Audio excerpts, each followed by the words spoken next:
Hello guys, welcome back to Musafir Adil. और अगर आप भी इस साल वियतनाम जाने की सोच रहे हैं तो आप सही जगह आए हो। आपको वीज़ा का सारा प्रोसेस बताऊंगा सिर्फ 5 मिनट में। वियतनाम में इंडियंस के लिए ई वीज़ा है अभी के लिए, जिसकी फ़ीस ऑलमोस्ट $25 है। बट बाकी अगर आप दूसरी वेबसाइट्स पे देखोगे तो ज़्यादा भी लेते हैं आपसे। तो मैं आपको बेस्ट तरीका बताऊंगा, वीडियो को एंड तक देखना। ये है हमारा वियतनाम का ई वीज़ा का पोर्टल, कुछ ऐसा सा दिखता है। और अगर आप गूगल पे नॉर्मली सर्च करते हो ना वियतनाम वीज़ा, जैसे मैंने करा, और आप ये बहुत सारे आपको पोर्टल दिखेंगे, ये सब थर्ड पार्टी हैं। जैसे कोई भी एक खोल के देखते हैं तो इसमें अगर आप नंबर ऑफ एप्लीकेंट सर्च करो तो ये अराउंड 79 USD ले रहा है, जो कि लगभग मतलब 6 साढ़े 6 हज़ार रुपये है। लेकिन आपका 2500 2000 में हो जाएगा। इसी पोर्टल से करना है, इसका मैं लिंक डाल दूंगा डिस्क्रिप्शन में। तो इसमें देखो $25 है, वहाँ 75 है, तो $50 फालतू लेते हैं ये थर्ड पार्टी। तो यहाँ बेसिकली आपकी इन्फॉर्मेशन है, क्या क्या डालना है। आप सीधा कंफर्मेशन पे क्लिक करो, नेक्स्ट करो। देन फिर आपका ये वाला पोर्टल खुलेगा। इसमें आपको सैंपल फ़ोटो वगैरह डाल रखी है, इसमें अपनी फ़ोटो अपलोड करा देते हैं एक। ओके, हमने एक फ़ोटो अपलोड करा दी यहाँ पर, और यहाँ पे हम पासपोर्ट का फ्रंट पेज अपलोड करा देंगे। ठीक है, और याद रखना है यार, ये जेपीजी GIF इसी फॉर्मेट में होना चाहिए, किसी और फॉर्मेट में नहीं होना चाहिए। देन फिर हम अपना सरनेम डालेंगे।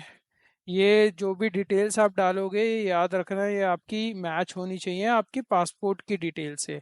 अगर डिफरेंस होगा तो बाद में आपको प्रॉब्लम आएगी।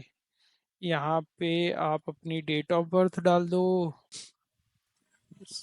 मेल, रिलीजन, मतलब जो भी है अपनी ये बेसिक सारी डिटेल्स जो भी यहाँ पर है वो हमें फिल करनी पड़ेंगी सारी।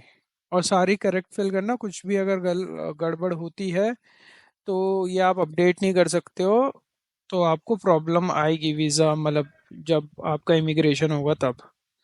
यहाँ पे अपनी ईमेल डाल दी मैंने,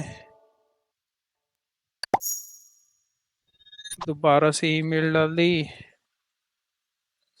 ठीक है, देन आपको मतलब ये नीचे जो है मेजरली नो नो होगा, फिर भी आप एक बार पढ़ लेना। जैसे कि आप किसी और का पासपोर्ट तो यूज़ नहीं करा वियतनाम जाने के लिए, कभी मल्टीपल नेशनैलिटी तो नहीं है आपके पास, कोई लॉस तो नहीं तोड़े, तो बेसिकली ये नो ही होगा मेजरली सबका। Then this is important. तो जो वीज़ा है आपका 3 दिन में आ जाता है, 3 से 4 दिन 5 दिन भी लग जाते हैं। तो उस हिसाब से आप अपनी ये जो, जबकि टिकट है लेट्स से आज 23 है, मेरी 25 तारीख की टिकट है, तो मैं 24 सेलेक्ट कर लेता हूँ यहाँ पे। ठीक है, एंड वापसी की जो भी टिकट है 1 महीने का, वैसे आपको वीज़ा मिल जाता है, तो आप 1 महीने तक के अंदर कोई भी डेट सेलेक्ट कर सकते हैं। जो आपका ई वीज़ा है वो ओनली 1 मंथ है, single entry. Multiple entry majorly मुझे लगता नहीं, अगर कोई घूमने आ रहा है तो आपको इसकी ज़रूरत पड़ेगी। देन आपकी पासपोर्ट इन्फॉर्मेशन बेसिक, आपका पासपोर्ट नंबर क्या है, देन आपका डेट ऑफ इशू क्या है पासपोर्ट का।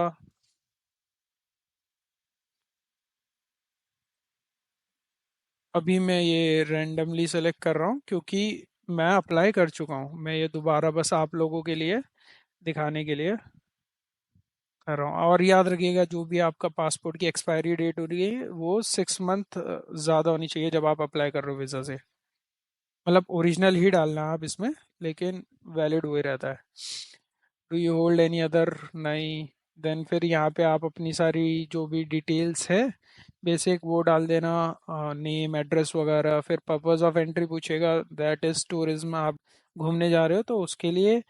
देन एंट्री चेक पॉइंट, कि आप कौन से लाइक एयरपोर्ट से एंट्री करोगे। तो हमारा होची मिही सिटी है, तो होची मिही, और हम एग्जिट करेंगे हानोई से, तो हानोई सेलेक्ट कर लेंगे। अच्छा, ये रहा हानोई। ठीक है, ये हमने सेलेक्ट कर लिया। यहाँ पे आपका कोई भी टेम्पररी रेजिडेंशियल एड्रेस आप किसी भी होटल वगैरह का दे सकते हो, चेक नहीं करते।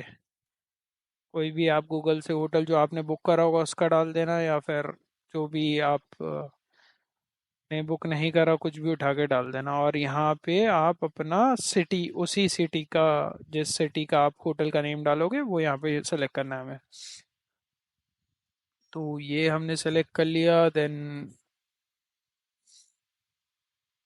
देन बाकी चीज़ें मैंडेटरी नहीं है, तो आप उसे अगर नहीं भी सेलेक्ट करोगे तो that is not an issue. फिर हम कैप्चा डालते हैं, तो हम रिव्यू एप्लीकेशन फॉर्म पे क्लिक करेंगे। तो ठीक है, सक्सेसफुली कंप्लीटेड, ओके कर देंगे। अब हमारा आएगा एक बार रिव्यू करने के लिए। आप सब डेटा रिव्यू करो अपना, कुछ चेंज करना है तो अभी कर सकते हैं, बाद में नहीं कर सकते। देन पेमेंट पे क्लिक करेंगे एंड यहाँ पे आपको कहेगा कि लाइक 25 USD आपको पे करना है। तो पे ई वीज़ा फ़ी पे क्लिक करेंगे। देन आपके पास ऑप्शन है कि आप मतलब एटीएम कार्ड से भी कर सकते हो, या फिर आप अपना एमेक्स और मतलब डिफरेंट डिफरेंट आपके पास ऑप्शंस आ जाएंगे, आप इनमें से किसी से भी पेमेंट कर सकते हो। मैं अभी पेमेंट नहीं करूँगा क्योंकि मैं कर चुका हूँ। और जब आपका हो जाएगा तो 3 से 5 दिन के अंदर आपको कुछ तो ऐसा एक वीज़ा मेल पे आ जाएगा, ई वीज़ा। आप इसका प्रिंट निकाल लो एंड दैट इज़ इनफ। मतलब 2-3 प्रिंट निकाल के कैरी करो अपने साथ। ये आपके इमिग्रेशन में हेल्प कर देगा। So that's all. I hope आपको वीज़ा का सारा प्रोसेस क्लियर हो गया हो। अगर कोई भी डाउट्स हैं तो आप कमेंट कर सकते हो। वीडियो को लाइक करना और शेयर करना मत भूलना। सब्सक्राइब।